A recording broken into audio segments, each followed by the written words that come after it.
Kowalski jest najważniejszym polskim artystą XX wieku. Czy też pan wie, że kraj idzie w nowym kierunku? Naród ma prawo stawiać swoje wymagania twórcom. Kłopot z panem w carskiej Rosji za coś takiego z punktu na Sybir. Nie jestem przeciwny, ale mam tylko inne poglądy na malarstwo. Sala neoplastyczna została zlikwidowana. Stąd pan na rozstawie dróg. Panu nie mogę sprzedać farb. Co oni powariowali? Ja tu kupuję od lat. Jako komisja Związku Plastyków podjęliśmy decyzję o likwidacji pańskiej pracy. Proszę natychmiast przerwać zajęcia. Proszę wejść, zamknąć drzwi.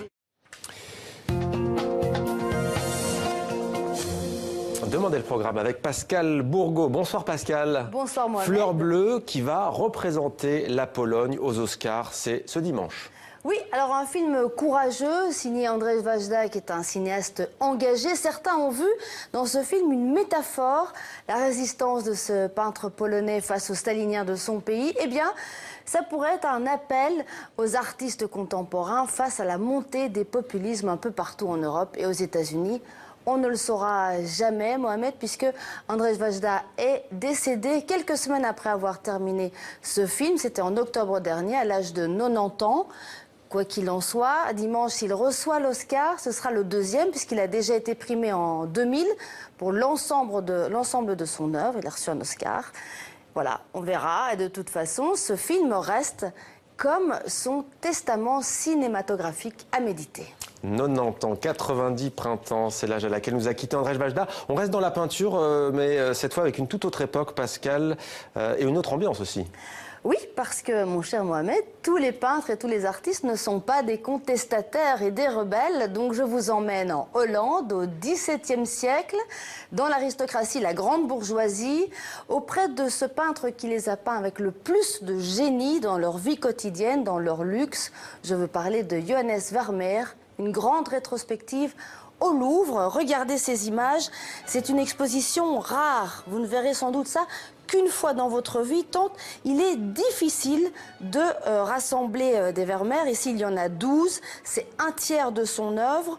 C'est difficile de les réunir au même endroit. Alors, il y a Vermeer, mais il y a aussi des contemporains qui peignent dans le même style. Alors, pourquoi c'est si difficile de réunir autant de Vermeer? Eh bien, tout simplement parce que les collectionneurs et les musées qui possèdent des Vermeer ne veulent pas les prêter. C'est un casse-tête pour les transports, la conservation et les assurances. Ça a pris 5 années de négociations. Le défi a finalement été relevé par le Louvre et les 2 musées partenaires à Washington et à Dublin. L'exposition est là. Alors, qui était Vermeer, le Sphinx de Delft? Écoutez le commissaire de l'exposition. C'est le peintre de l'élite. C'est quelqu'un qui représente des scènes dans des cadres luxueux, des activités réservées aux 1% de l'époque. Jouer du luth, par exemple, c'est un signe de distinction sociale, c'est le raffinement à l'état pur. La dentelière, ce n'est pas une ouvrière, c'est une jeune fille d'excellente famille, une dame de qualité, on aurait dit, au XVIIe siècle, qui, au même titre qu'elle pourrait faire de la musique, est en train de se livrer à une activité, un merveilleux passe-temps, si vous voulez, faire de la dentelle. La laitière, elle, effectivement, c'est un ovni dans l'œuvre de Vermeer. C'est une personne humble, une fille de cuisine, une servante, qu'il a rehaussé par la grâce de la lumière, de son talent, au rang de reine.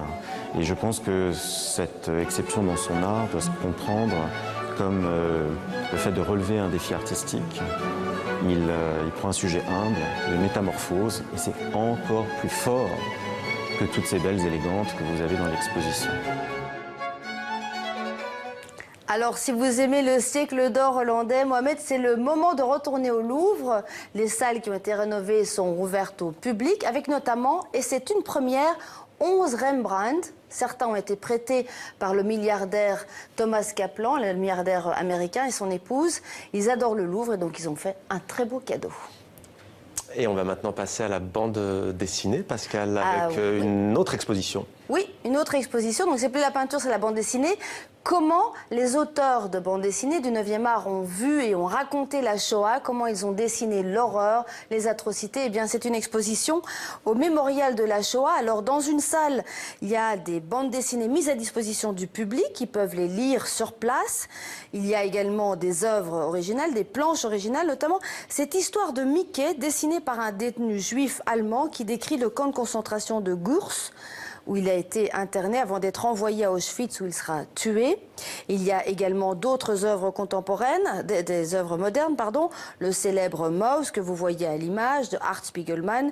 Les nazis sont des chats et les juifs des souris. Et puis il y a aussi ce portrait d'une résistante polonaise qui a sauvé des enfants juifs. Je vous propose d'écouter le scénariste de Inirina.